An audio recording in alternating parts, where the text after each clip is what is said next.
पूज्य गुरुदेव के चरणों में सादर नमन जी। गुरुदेव, मेरे हृदय में एक दर्द है गौ माता के प्रति। हाँ? क्या गौ माता के प्रति कभी गौ माता बच पाएगी? कसाईयों से कटने से बच पाएगी? बैठिए।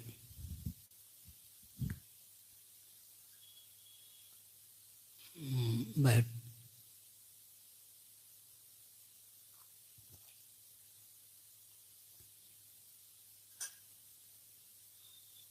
अब वो मैंने कहा कि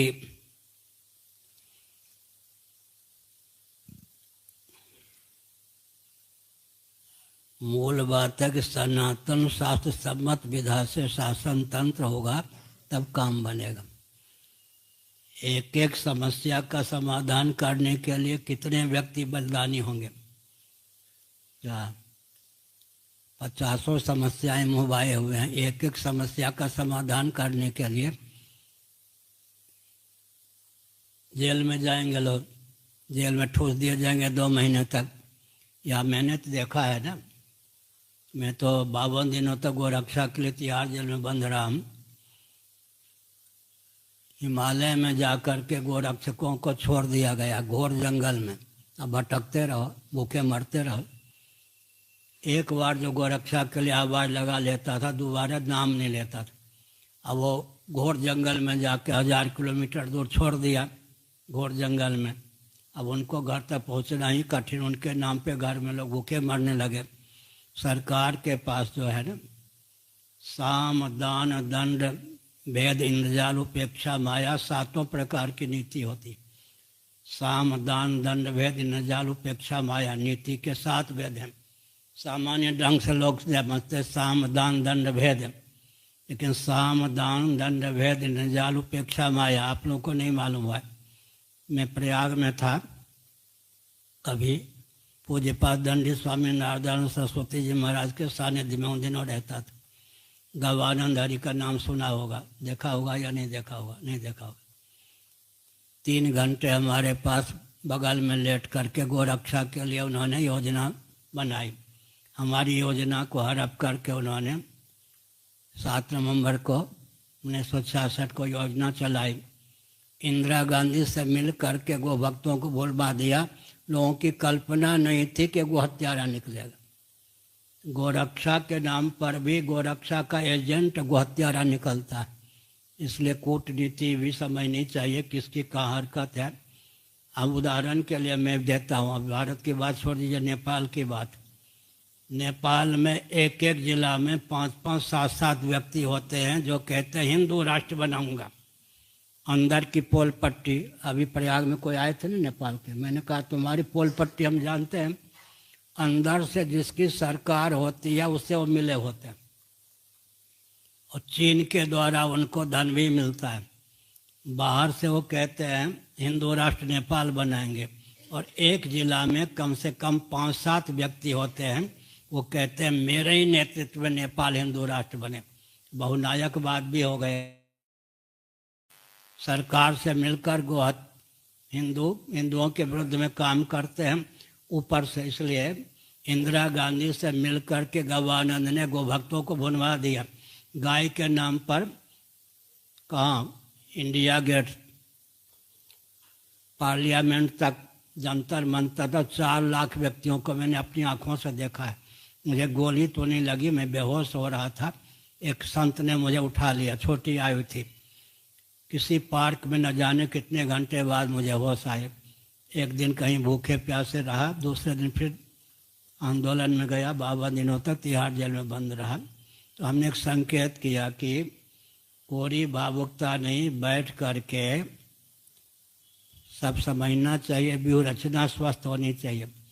सेना कम हो, महाभारत में है चक्र व्यूह इत्यादि। सेना कम हो तो किस ढंग से व्यूह रचना करें कि विपक्ष की दाल न गले। तो विचार में समय तो नहीं लगाते हैं, योजना तो भावुक व्यक्ति फिर मरवा दिया जाते हैं, जेल में ठूस दिए जाते हैं। पहली सावधानी ये बरतनी चाहिए कि हमारा नायक ही तो कहीं सरकार से नहीं मिला हुआ है। ये भी विचार करने की आवश्यकता है। हमारा नायक कोरी भावुकता के कारण हमको बहका तो नहीं रहा है। अथवा हमारा नायक कहीं आगे फूट करके सरकार के चंगुल में तो नहीं फंस जाएगा। भावुक लोग हमारे प्राय गृहस्थी साथ देते हैं, बाबा लोग तो बहुत चतुर होते हैं। बाबाओं की बहुत विचित्र पोल पट्टी है। कांग्रेसी बाबा, वाजपेयी बाबा, सपाई बाबा, बसपाई बाबा, बाबा होते कितने बाबाओं का। अच्छा, व्यक्ति भी देखेंगे, कांग्रेसी कोई निकलेगा, कोई भाजपाई निकलेगा, कोई सपाई निकलेगा, कोई बसपाई निकलेगा। पूरे संतों को, व्यक्तियों को तो राजनीतिक दलों ने अपने चंगुल में फंसा लिया। इसलिए बहुत सोच समझ कर काम करना चाहिए। मैंने संकेत किया, लक्ष्य यह होना चाहिए कि भारत में सनातन विधा से शासन तंत्र कैसे हो। सनातन विधा से शासन तंत्र होने पर सब काम हो जाएगा। एक एक विभाग को लेकर चलेंगे, कितने व्यक्ति बलिदानी होंगे, चकनाचूर हो जाएंगे, सांस टूट जाएगा। इसलिए बैठ करके सांगोपांग विचार करना चाहिए। घूम फिर के देखने पर जो आंदोलन शुरू करता है वो कालांतर में सरकार का या तो कूटनीति के चपेट में आ जाता है, या जानबूझकर शासन तंत्र के पास क्या होता है, लोभ, भय, अकोरी भावुकता का भी उपयोग करने, अविवेक का भी। तो लोभ के वशीभूत ना हो, भय के वशीभूत ना हो, कोरी भावुकता के वशीभूत ना हो, अविवेक के वशीभूत ना हो। नायक ऐसा होना चाहिए, सूझबूझ संपन्न हो। बहुत अच्छा, मैं मनोबल क्षीण नहीं कर रहा, लेकिन सोच समझ करना चाहिए। आपके जो नायक हैं वो तो थोड़ी देर बैठ के भग गए थे, उनको समझ में आ गया कि यहाँ दाल नहीं गलेगी। आज मुक्तेश्वर जी को फांस लिया अपने चंगुल में।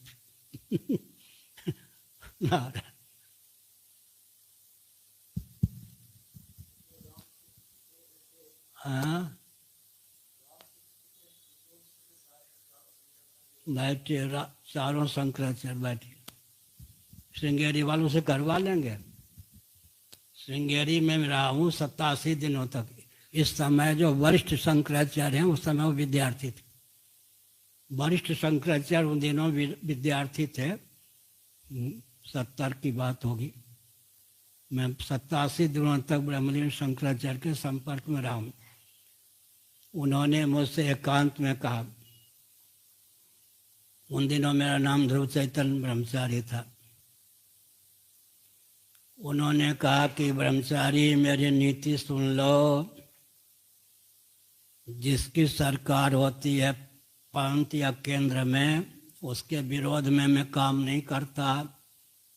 धन खो बैठूंगा, धन मुझे प्यारा है, जमींदारी हमारे पास है, और शास्त्र विरुद्ध भी काम नहीं करता। शास्त्र विरुद्ध काम करूंगा तो नरक में जाऊंगा, शासन के विरुद्ध में काम करूंगा तो धन मान से विहीन हो जाऊंगा, जेल में ठूस दिया जाऊंगा। मैं तो बच्चा ही था। मैंने कहा जहाँ आपको बोलना चाहिए वहाँ आप मौन रह जाते हैं, बताइए कहाँ जाएंगे? हमको नरक में भेजना चाहता। उन्होंने वक्तव्य क्या दिया था मालूम है? हमारे पूज्य गुरुदेव के विरोध में उन्होंने वक्तव्य दिया था, गाय की हत्या नहीं होनी चाहिए, वृषभ की हत्या हो सकती है। और संस्कृत में तो गो शब्द स्त्रीलिंग पुल्लिंग दोनों में, माने सीधे गो हत्या का समर्थन हो गया ना। तो ये बहुत विकट बात है। शासन तंत्र, चारों शंकराचार्य आप कहते किसी की निंदा नहीं करे।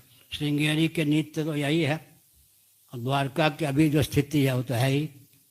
वो तो आरएसएस के कार्यकर्ता शंकराचार्य बन के बैठे हैं, वो आरएसएस के नेताओं के साथ बराबर बैठते हैं। हो गया, वो तो अपनी डुटियाँ डुबा चुके। उधर जो है कि हम एक तो बीमार जैसे रहते हैं, क्या नाम है प्रयाग वालों का, वासुदेवानंद जी। आरएसएस जैसा बैठावे तो बैठ जाए, नहीं चाहे बैठ जाए। दूसरे जो हैं जोशी मठ के नाम पर वो अवसरवादी हैं, जब जैसा देखा वैसे हो जाते हैं। कब किसके हो जाए कह नहीं सकते। रह गए कोई पूरी के शंकराचार्य, उनसे परिचित हो तो परिचित हो, ना परिचित हो तो हो जाए।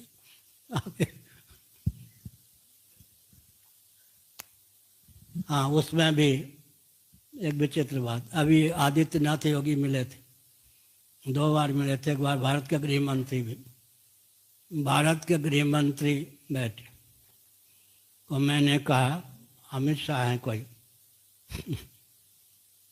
आदित्यनाथ योगी बैठे थे।